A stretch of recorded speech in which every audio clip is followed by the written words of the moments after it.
In 1919, a company was born because the United States Navy didn't trust a British corporation to control American wireless communication. In 1986, that same company was bought and taken apart by the exact same corporation that had created it 67 years earlier.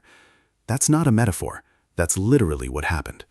This is RCA, the company that built American television out of nothing. The company behind Nipper, the little dog listening to a phonograph, one of the most recognized trademarks that has ever existed. The company that once employed nearly 30,000 people in the state of Indiana alone. Chances are, if your grandparents owned a television in the 1950s, 60s, or 70s, it had this company's name on the front of it. Chances are you've heard this company's music too. Elvis Presley recorded for RCA Victor. And the company that its own founding parent eventually bought back just to sell off in pieces. This is the story of how you build an empire, lose control of it from the inside, and then watch your own creator come back to finish the job. Navy had a problem. Transatlantic wireless communication, a critical strategic technology, was largely controlled by a company with British ownership, the Marconi Wireless Telegraph Company of America. In an era of rising international tension, that felt like an unacceptable risk. Naval officers actually sat down directly with General Electric's president to make the case. This wasn't a boardroom decision dressed up as patriotism after the fact. National security came first, and a corporation came second, built specifically to satisfy it. So in 1919, at the Navy's direct request, General Electric bought out Marconi's American operations entirely and folded them into a brand new all-American company. They called it the Radio Corporation of America, RCA. A former Marconi telegraph operator named David Sarnoff came along with the deal, working his way up as commercial manager. Within a decade, he'd be running the entire company. RCA's first decade was, by almost any measure, a spectacular ride. In 1926, RCA partnered with General Electric and Westinghouse to launch something the country had never had before, a genuine nationwide radio network. They called it NBC. In 1929, RCA bought the Victor Talking Machine Company, at the time the largest record and phonograph manufacturer on Earth. That deal came with something almost as valuable as the factories themselves, the rights to a trademark showing a small dog listening intently to an old phonograph horn, under the caption, "His Master's Voice." The dog's name was Nipper. He would go on to become one of the most recognized corporate symbols in the history of American business. There's something almost accidental about how iconic he became. Nipper wasn't invented by RCA at all. He came bundled into an acquisition, a piece of somebody else's history that RCA simply inherited, and then spent the rest of the century making unmistakably its own. That same year, RCA agreed to anchor a brand new skyscraper going up in the middle of Manhattan, Rockefeller Center. The building would carry RCA's name for decades. Wall Street loved this company. During the 1920s, RCA's stock rose roughly 200 times over. Then came October of 1929. By May of 1932, RCA's stock had collapsed by roughly 98% from its peak. Almost the entire fortune investors had poured into the company, gone in under 3 years. Imagine buying $100 of RCA stock at the top of that boom and watching it become worth about $2 within 3 years. That wasn't a hypothetical for millions of Americans. It was exactly what happened to their actual savings. Most companies don't survive a fall like that. RCA did. Barely and slowly, but it did. Through the 1930s, David Sarnoff pushed the company toward the next big idea, sending pictures, not just sound, through the air. In 1939, at the New York World's Fair, RCA publicly demonstrated something that looked to most Americans watching like pure science fiction, an all-electronic television broadcast. Then World War II arrived, and Sarnoff himself went to work coordinating Allied communications for the invasion of Europe. He came home with the rank of Brigadier General, and for the rest of his life, people at RCA simply called him the General. When peacetime finally settled in, RCA didn't just sell radios and televisions, it built the entire industrial machine behind them. In 1940, the company opened a massive new plant in Bloomington, Indiana, 1.5 million square feet of manufacturing space, originally built to produce radios. On September 6, 1949, the very first television rolled off that Bloomington assembly line. The town declared it TV Day, Picture that for a second. An entire American town deciding a single product coming off a single factory line was worth its own holiday. That's not marketing spin. People genuinely felt it. 5 years later, in 1954, that same plant began mass-producing something even bigger, the CT100, the first widely available color television in America. By the 1960s, Bloomington alone employed more than 8,000 workers. Add in the sister plants, Marion making picture tubes, Monticello building wooden cabinets, Indianapolis handling electronics and research, and RCA's Indiana operations employed close to 30,000 people at their peak. That's not a rounding error in some corporate annual report. That's entire neighborhoods built around shift schedules. That's high school graduates walking straight from commencement into a job that would support a family for the next 30 years without anyone thinking twice about it. For an entire region, RCA wasn't a distant corporation. It was the reason your uncle had a steady job. It was the plant that decided, more or less, whether your town's economy had a good year or a bad one. By any reasonable measure, RCA had already achieved more than almost any American company gets to achieve in a single lifetime. So naturally, in the 1960s, the company's leadership decided to bet all of that on becoming something else entirely.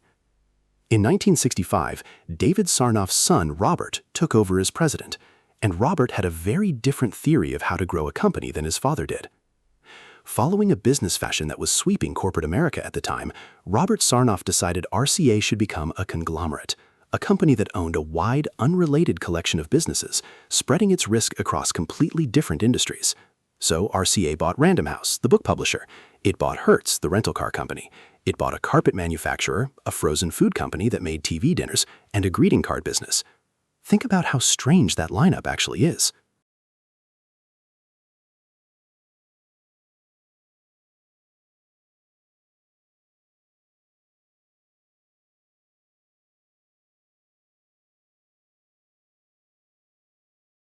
A company that built the technology behind live television broadcasts suddenly also renting out sedans at airports and selling birthday cards at drugstores.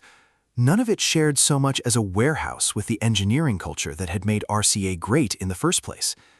People inside the industry had a nickname for what RCA was turning into: rugs, chickens, and automobiles.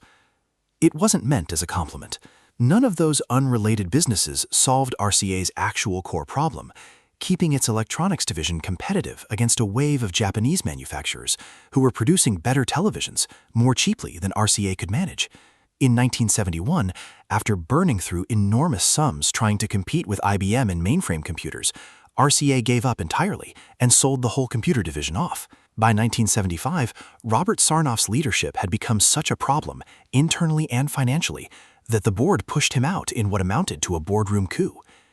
Picture that scene for a moment. The son of the company's legendary founder, ousted by his own board, in the same building his father had run for decades. That's not just a business story. That's a family legacy quietly falling apart in real time, in front of the people who'd built their careers underneath it. The conglomerate strategy hadn't destroyed. RCA poured an almost unbelievable amount of money into it over nearly 2 decades. By some measures, more than the company had spent developing color television itself, the single biggest bet in company history. 17 years of development. Think about that timeline. Executives who greenlit the project in the 1960s were, by the time it finally launched, watching a completely different generation of engineers finish what they'd started, in a completely different technological landscape. It finally launched in 1981, and it was already obsolete the moment it hit shelves. Competing videotape formats, VHS and Betamax, could record television off the air. RCA's disc system could only play back pre-recorded discs using a stylus that wore the grooves down with every viewing, the same fundamental flaw as an old vinyl record. Consumers weren't confused about which product made more sense. RCA discontinued the players in 1984 and the discs themselves 2 years later, after losses estimated around $650 million. The comeback bet had become the biggest single failure in the company's history. By the mid-1980s, RCA was still a real business, still profitable in fact in patches, but it was also, unmistakably, a wounded one. In December of 1985, General Electric announced it would buy RCA outright at $66.50 a share. On June 9, 1986, the deal closed, $6.4 billion, 67 years of independence, over in a single transaction.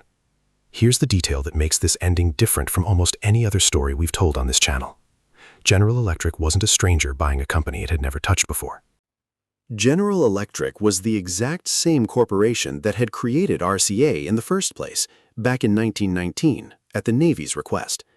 RCA's own founding parent had come back 67 years later and bought its old creation outright. It's almost too tidy a metaphor to be real history. The company that assembled RCA out of spare parts in 1919 was, decades later, the one that took it apart again. What happened next was, in its own way, even more telling than the sale itself. Under GE chairman Jack Welch, the company kept exactly one piece of what it had just purchased that it actually wanted, NBC, along with a handful of defense and government-related units. Everything else got sold off or shut down. The historic Camden, New Jersey manufacturing complex, RCA's original industrial home, was largely demolished in the years that followed, although one building survived. The old Victor talking machine tower, the one with Nippers stained glass windows glowing above the skyline, preserved, eventually, as a historic landmark. Today, it holds condominiums. There's something almost unbearably literal about that ending. The building where RCA's most famous trademark first went up in glowing colored glass now has people paying rent to live inside it, with no idea, most of them, what actually used to happen on the factory floors below. In 1988, GE sold RCA's consumer electronics and television manufacturing business entirely to Thomson, a French state-owned electronics company. Thomson kept building televisions under the licensed RCA name in RCA's own Indiana factories for another decade. It didn't last. In 1998, Thomson closed the Bloomington plant, the same one that had rolled out the first television back in 1949 on TV Day, and the same one that had launched color television to the entire country in 1954. Production moved to Juarez, Mexico. 420 jobs disappeared. Over its roughly 50 years of operation, that single plant had built more than 65 million televisions. 65 million televisions out of one building in one small Indiana city. And then, within a matter of months, the machines went quiet and the building emptied out. In 2004, the Marion plant, the one that had made RCA's picture tubes for decades, closed abruptly. Nearly 1,000 more jobs gone. The company that had once employed close to 30,000 people across the state of Indiana no longer employed almost anyone there at all.